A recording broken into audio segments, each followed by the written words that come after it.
Bom dia, turma. Estamos aqui então reunidos, né, para uma aula de recuperação aí do primeiro semestre de 2025, né? Então, para vocês aí do nono ano, espero que aproveitem, estudem com afinco, né, para que tenham então sucesso nessa empreitada, ok? Bom, vamos aqui esclarecer um ponto. A nossa aula vai tratar fundamentalmente daqueles aspectos que são significativos para essa prova de recuperação. Então, nós não vamos abordar tudo que nós desenvolvemos ao longo do semestre, e aí eu vou direcionar muito para o que a gente vai cobrar na prova.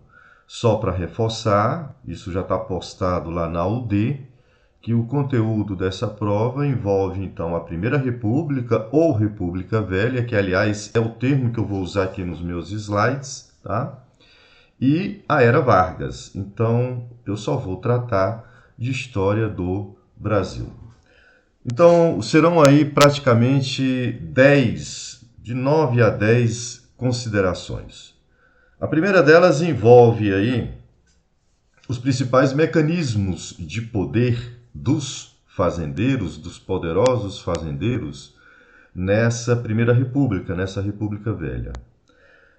Nós temos aí na base de toda essa relação de poder um fenômeno político típico do meio rural brasileiro, que é o fenômeno do coronelismo. Quando então nós vamos ter grandes proprietários de terra, os poderosos fazendeiros, exercendo um grande controle político e principalmente eleitoral lá em sua área de influência.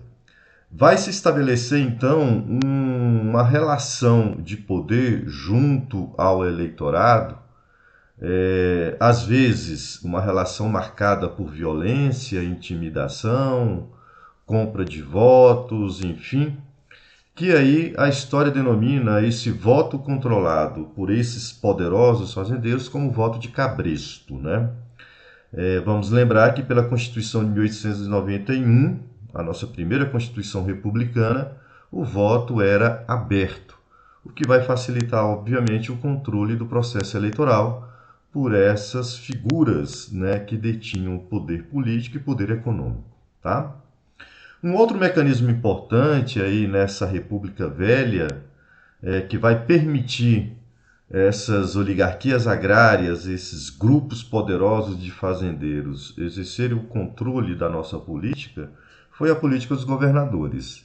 Nós vamos simplificar como sendo um acordo aí, que não era oficial, claro, entre o governo federal, entre a figura do presidente da República e as oligarquias estaduais, né? Então, em troca do apoio que o presidente vai ter lá no Congresso, dos deputados e senadores que representam os estados, né? Esses parlamentares que são aliados ao presidente, os seus estados, obviamente, receberiam um tratamento, digamos aí, um tratamento mais carinhoso do governo federal, principalmente no momento de liberar verbas para os estados da federação. Então, observa que a política dos governadores foi uma forma que o presidente da República encontrou para ele não se deparar com problemas de governabilidade, principalmente no Congresso Nacional, uma vez que há aí uma troca de favores envolvendo o presidente, os governadores de estado, consequentemente, esses grupos, né, oligárquicos que controlavam os estados da federação. Vamos lembrar um outro ponto, que das oligarquias agrárias, eu estou tratando de um Brasil rural, né, essa República Velha, Das oligarquias agrárias, as mais importantes eram as dos estados de Minas e São Paulo. Daí vem aquela expressão política do café com leite. Tranquilo? Bom, o segundo ponto, estamos diante aqui do setor que mais gerava riqueza na economia do país, dessa República Velha, que era o setor cafeeiro, tá? Então, já desde ali o final do século XIX, o café se apresenta como nosso principal produto de exportação. Não deixa de ser verdade, então, que os grupos políticos ligados ao setor cafeeiro têm aí uma liderança em termos de controle aí, do Estado brasileiro. Tá? Repito que os dois maiores estados produtores de café, Minas e São Paulo. Tá? Um outro dado importante vai ser aí a solução que muitos fazendeiros vão buscar para uma crise que passou a existir na mão de obra para essas fazendas, principalmente depois ali do processo abolicionista, né? Então, quando em 1850 o governo brasileiro, e ainda éramos império, monarquia, proibiu o tráfico negreiro, é claro que os fazendeiros aí vão ter que buscar uma solução para essa questão da mão de obra. Então vai se incentivar, vai se investir na vinda de imigrantes europeus para atender essa demanda e essa necessidade aí dos fazendeiros de café, tá? Eu não vou aqui entrar em detalhes sobre toda a relação de exploração que esses imigrantes estiveram aí submetidos, mas vamos esclarecer que eles estão vindo aqui como mão de obra livre, tá? Mas isso, claro, não significa dizer que eles não vão ser explorados. Inclusive, vamos ter, sim, conflitos no campo envolvendo famílias, né, desses imigrantes, os chamados colonos, contra aquele tipo de tratamento que estava sendo dado pelos fazendeiros a eles, tá? No primeiro momento, a leva principal, o fluxo principal de imigrantes que vem para o Brasil para atender o setor cafeeiro será aí constituído de europeus, tá? Italianos, alemães, espanhóis, enfim, tá? Bom, continuando então, vamos ao terceiro ponto importante, tá?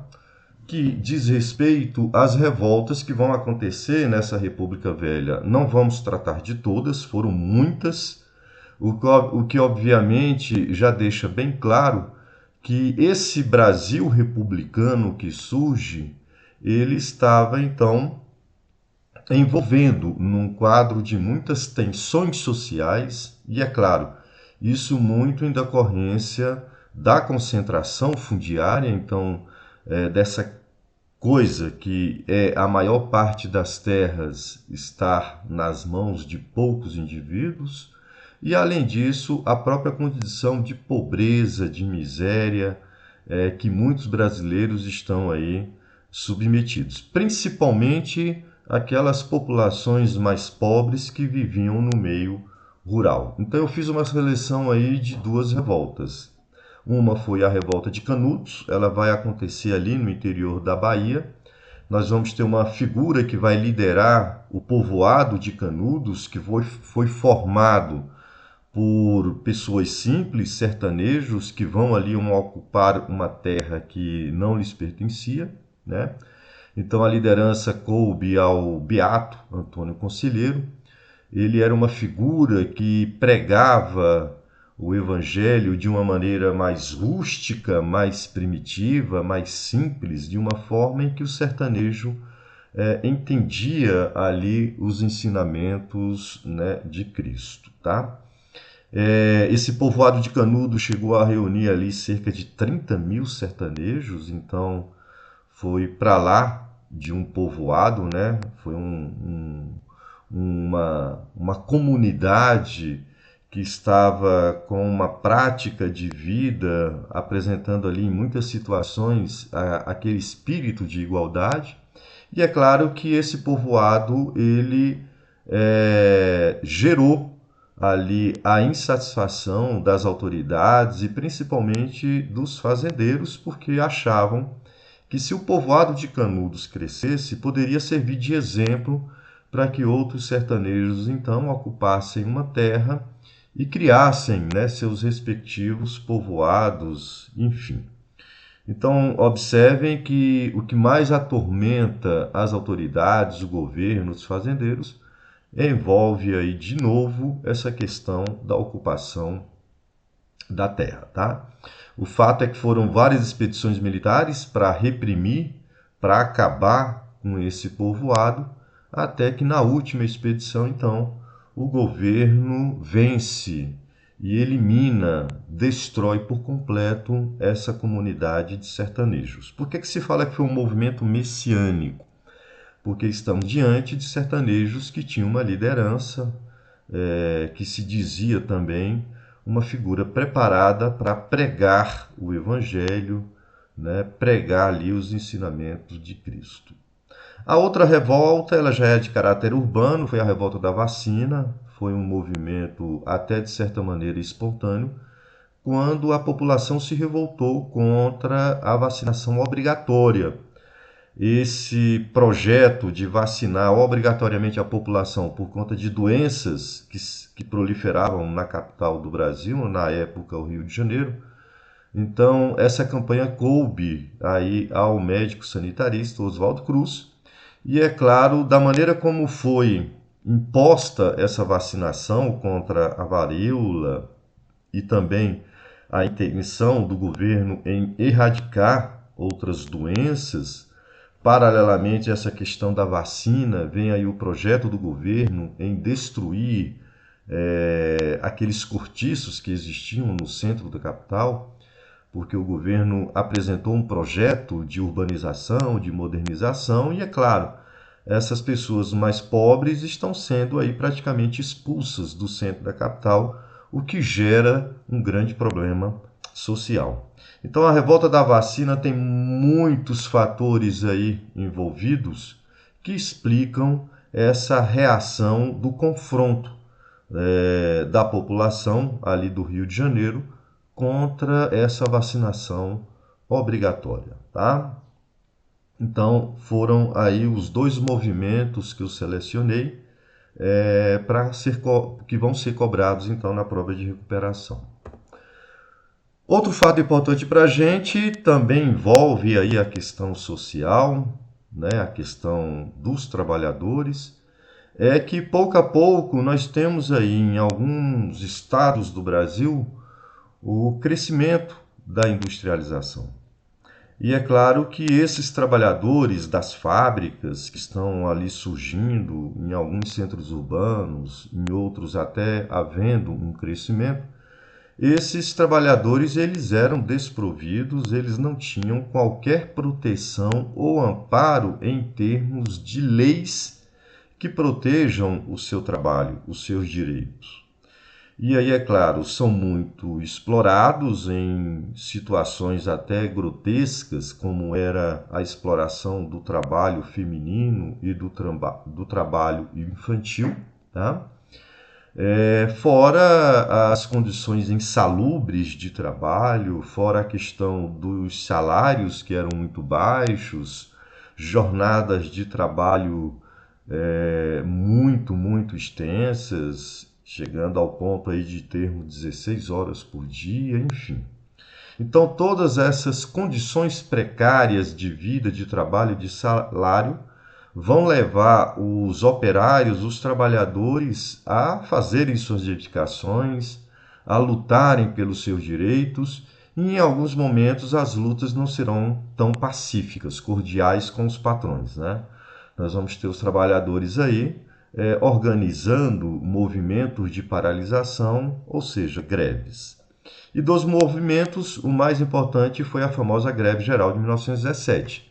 É claro que ela não vai paralisar todo o Brasil, mas nós vamos ter aí indústrias sendo paralisadas por conta da greve dos trabalhadores em alguns estados, né, economicamente importantes do país, como Rio, São Paulo, Rio Grande do Sul e etc. Essa greve geral de 17, ela teve um impacto, tá? A partir desse momento, os patrões, principalmente os patrões, mas também o governo, passaram a fazer uma leitura de que era preciso fazer algumas concessões. Vão surgir ali algumas concessões iniciais, alguns setores, não todos os trabalhadores, mas alguns setores terão aí seus salários um pouco melhorados. Nós vamos ter a questão do trabalho infantil também, né, sendo de certa forma regulamentado e outras coisas mais.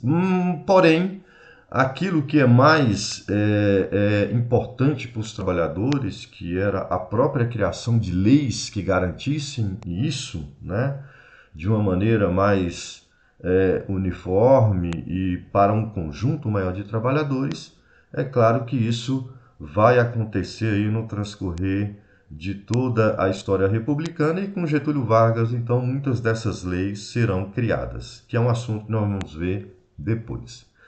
Então, nesse primeiro momento, cabe aqui destacar a influência de lideranças de trabalhadores que já traziam um certo conhecimento de lutas, né, trabalhistas lá da Europa, que foi a influência das correntes dos socialistas, dos anarquistas, no sentido de organizar esses trabalhadores para que fizessem, então, esses enfrentamentos e esses movimentos contra os seus patrões, tá? Principalmente em momentos tão delicados como greves, porque é claro que a repressão ela vai acontecer, né? As ameaças por parte do Estado, as ameaças por parte dos patrões vão acontecer, isso aí será inevitável. Então, nesse primeiro momento, os sindicatos que começam a surgir, então, eles serão muito influenciados por essas duas ideologias, tá?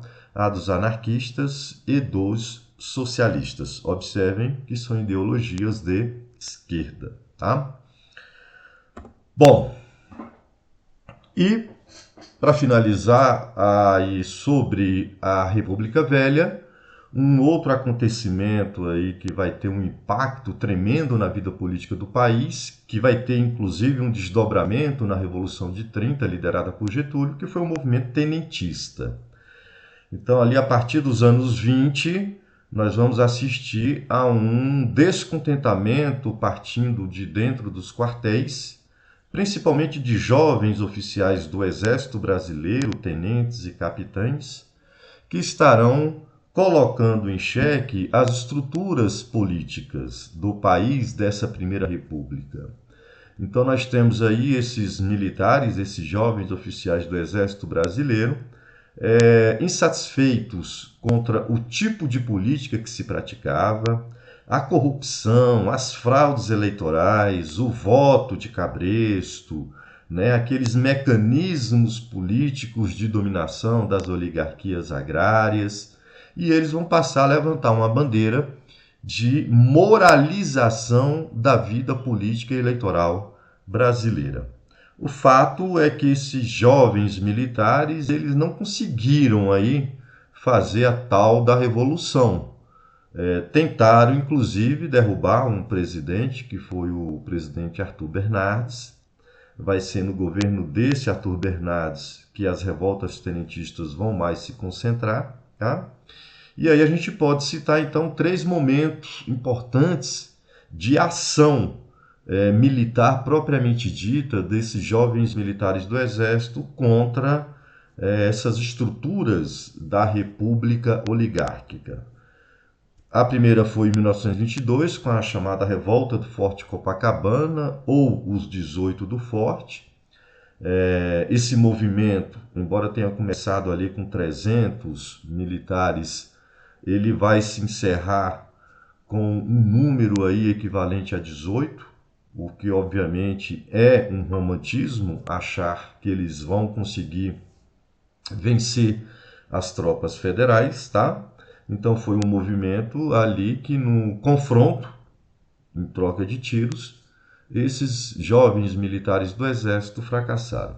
O segundo momento, aí sim, foi um movimento de grande proporção, a coluna Prestes, ela vai durar de 25 a 27, Nós vamos ter aí mais de 1.000 homens percorrendo cerca de 25 mil quilômetros pelo interior do Brasil, com o intuito aí de organizar essa revolução contra esse Brasil oligárquico e contra esses governos que eles julgavam corruptos, né, e imorais.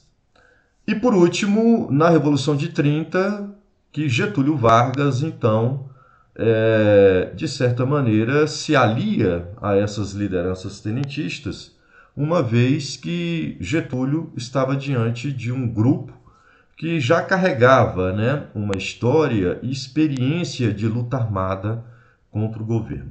Então a gente pode falar que na Revolução de 30, liderada por Getúlio, que encerra essa tal República Velha, Getúlio ele se vale do apoio e da experiência de lideranças tenentistas para que esse movimento, a Revolução de 30, então, tenha sucesso. Tudo bem? Bom, o segundo bloco, então, agora é formado pela Era Vargas. Repito, são apenas alguns pontos, então vamos aí aos mais importantes, né? Primeiro ponto é a gente fazer uma caracterização geral dessa Era Vargas, que durou aí 15 anos. Então, de 30 a 45, o único governante que tivemos no Brasil foi Getúlio, tá? Vamos lembrar que Getúlio chegou ao poder em 30 por conta de uma revolução, de um movimento político chamado Revolução de 30. Getúlio governa até 34 como chefe de governo provisório. Então, isso passou a incomodar, né, alguns setores organizados aí da sociedade brasileira, porque nesse primeiro momento, que é o governo provisório, Getúlio centraliza as decisões em suas mãos, ele simplesmente dissolve o Congresso Nacional, derruba os governadores e nomeia para governar os estados interventores que são figuras de sua extrema confiança. O fato é que, pelo menos até 1933, Getúlio governa também sem uma Constituição. O que, obviamente, para o Getúlio está muito cômodo, porque ele governa sem uma lei dizendo até onde ele pode ir. Alguns julgavam que governo provisório era, sim, na prática, uma ditadura disfarçada, né? E Getúlio vai ser, então, pressionado para normalizar a vida institucional do país, como também regularizar e normalizar o processo eleitoral para a escolha dos presidentes que terão aí pela frente. Em 1932 vai acontecer a Revolução Constitucionalista, que de certa maneira contribui para Getúlio convocar então uma constituinte e o Brasil passar a ter uma nova Constituição. Sobre a Revolução Constitucionalista, daqui a pouco eu entro em detalhes com vocês. O segundo momento, governo constitucional, aí não, aí Getúlio já é presidente eleito, embora pelo voto indireto.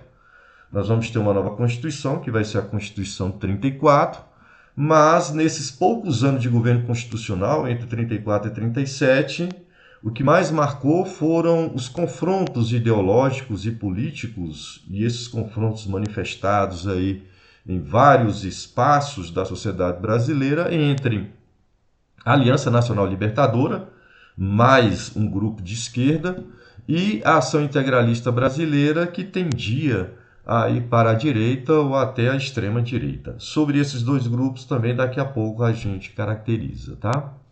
E a terceira fase é o Estado Novo, que é a ditadura clássica, em que Getúlio ele simplesmente desconsidera as eleições que estavam marcadas para acontecer em 37, e em novembro de 37, então, ele aplica um golpe para permanecer no poder, na presidência, e no mesmo dia do golpe ele anuncia uma nova Constituição, uma Constituição extremamente autoritária, que ficou apelidada de A Polaca, porque ela foi influenciada pela Constituição fascista da Polônia, tá? Não deixa de ser verdade que nesse Estado Novo Getúlio continua com aquela velha prática de se aproximar dos trabalhadores, principalmente os trabalhadores urbanos, com o intuito de controlar a consciência desses trabalhadores, tá? Não vamos ter liberdade sindical nesse Estado Novo, não vamos ter os trabalhadores podendo fazer greves, Então tudo isso estava proibido e Getúlio trilhava o caminho do controle do movimento sindical. E é claro que ele vai ter que também fazer algumas concessões para que pudesse, assim, ter esse controle, tá? Então, em 1932, acontece uma guerra civil, ela durou aí cerca de 3 meses. Essa revolução constitucionalista ela foi encabeçada pelos paulistas, tanto é que a simbologia do movimento traz muito essa questão da bandeira do estado de São Paulo. Não houve adesão dos outros estados a esse movimento que os paulistas organizaram, e foi um movimento político armado, né, contra o governo do Getúlio. Os paulistas estão reivindicando a reconstitucionalização do país, então é por isso que a revolução tem esse nome. Os paulistas não aceitam mais Getúlio governar sem uma constituição. Os paulistas querem eleições marcadas para a escolha do próximo presidente. Mas não deixa de ser verdade que também foi uma tentativa dos paulistas, quem sabe, retomar o poder que eles perderam com a chegada do Getúlio em 1930, né? Então, durante 3 meses vamos ter aí o confronto militar. Não dava para São Paulo vencer, né, sozinho aí as tropas federais, mas embora os paulistas tenham sido derrotados militarmente, eles vão ter aí um ganho político, porque Getúlio, em 1933, não tem mais como adiar, ele convoca uma constituinte e em 34, então, nascerá uma nova Constituição para o país. A Constituição 34, uma Constituição mais liberal, mais democrática, já contempla o direito do voto feminino, mas com algumas ressalvas, enfim. Quando a gente achava, então, que estava tudo resolvido, não. 3 anos depois, vem o Getúlio com mais um golpe e implanta o Estado Novo, tá? O que vai caracterizar fundamentalmente aí o governo constitucional? Então, no governo provisório, vamos destacar a Revolução Constitucionalista, e no governo constitucional, os confrontos entre dois grupos. Os integralistas, eles tinham ali uma ideologia que se aproximava muito ao nazismo da Alemanha e ao fascismo da Itália. Então eles defendem a ideia de um governo rígido, centralizador, né? Eles passam a conceber que o cidadão ele tem que ter uma postura quase que de soldado. Eles têm suas milícias, que são os camisas verdes, que atuam em algumas situações até de uma forma violenta contra os seus adversários políticos, tá? O símbolo dos integralistas é uma letra grega, sigma, que representa soma, união.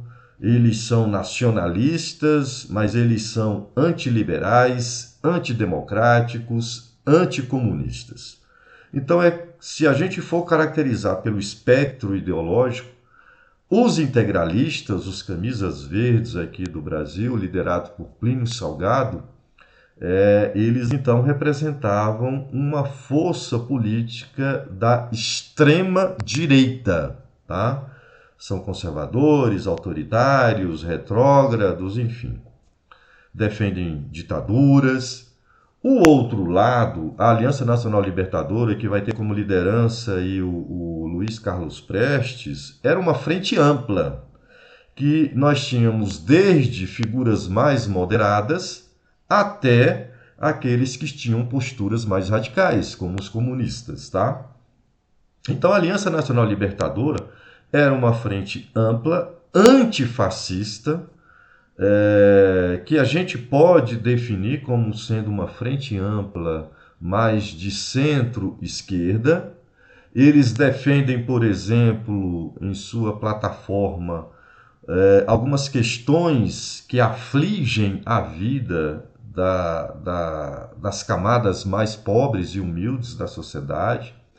Então, eles passam a levantar bandeiras como suspensão do pagamento da dívida externa brasileira, eles passam a levantar a bandeira da reforma agrária, né? Eles passam a defender a tese de que o povo precisa dispor de mecanismos aí mais autônomos de decisão política. Então, as bandeiras da Aliança Nacional Libertadora, obviamente, passam a defender certas coisas que para as elites, para os donos do capital, para aqueles que são ali das classes dominantes, essas ideias passam a, digamos aí, a ser ameaçadoras, tá? Qual foi a postura do Getúlio em relação a uma e a outra entidade? Getúlio não declarou apoio aberto nem a um e nem a outro. O que Getúlio habilmente faz é tirar proveito político desse confronto que está acontecendo entre aliancistas e integralistas, tá? A situação da ANL foi mais complicada, porque no mesmo ano que a ANL foi criada, Getúlio decretou a ilegalidade, no ano de 1935. Os integralistas ainda vão ter a sua legalidade estendida por mais tempo, mas em 1938, no auge do Estado Novo, Getúlio caça o registro também dos integralistas. Tudo bem?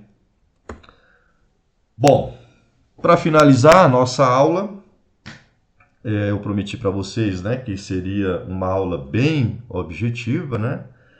Nós temos aí o final do Estado Novo, né, o final da ditadura de Vargas.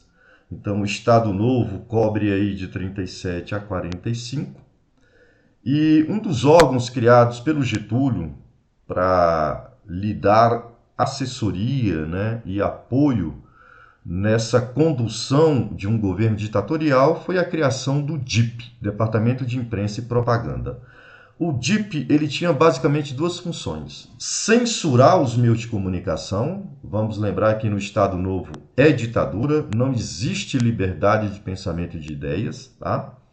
Mas além disso, o DIP também ele se propõe a fazer toda aquela propaganda bonita, positiva do governo Vargas, tá? Principalmente em relação à questão aí que envolve os trabalhadores urbanos. Então, Getúlio, repito, ele vai criar um conjunto de leis trabalhistas com o intuito de manter o controle do Estado aí sobre o movimento sindical. Então, com isso, Getúlio quer evitar greves, mas também Getúlio quer evitar a influência comunista dentro desse movimento sindical brasileiro.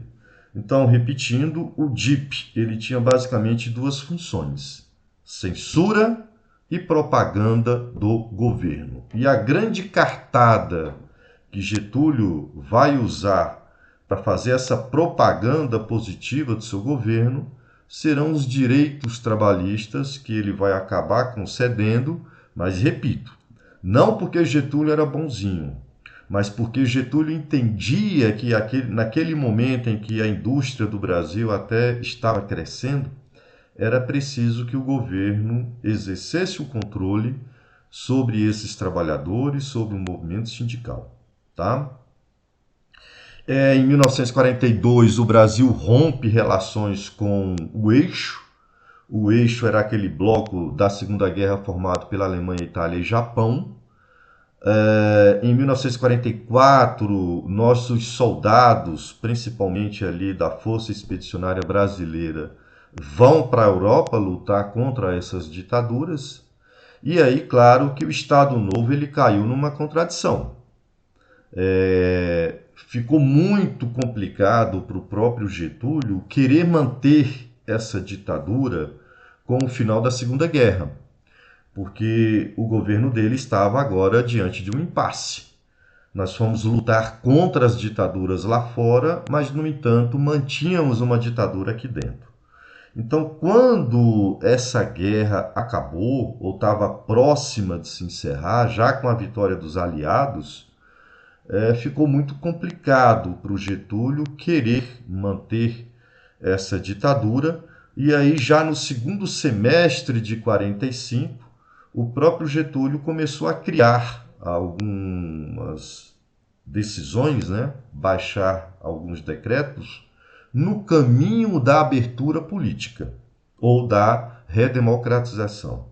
Então, ele baixa uma norma mandando soltar os presos políticos, ele convoca eleições para presidente da República, ele autoriza a criação de partidos políticos. Então, observem que o próprio Getúlio se encarregou de fazer uma leitura que ali em 45, segundo semestre de 45, já não dava mais para essa ditadura se sustentar, tá? Então, repetindo, a participação do Brasil na Segunda Guerra Mundial alimentou um quadro de contradições que isso acabou contribuindo para o fim do Estado Novo. Tudo bem? Então, turma, fundamentalmente era isso que eu tinha para abordar com vocês, tá? Eu espero que agora vocês possam organizar melhor aí as informações, né, o conteúdo dessa prova de recuperação, tá? Estudar com afinco, torço por vocês, confio aí nessa empreitada, né, da recuperação. Muito sucesso e é isso aí, tá? Um grande abraço. Tchau.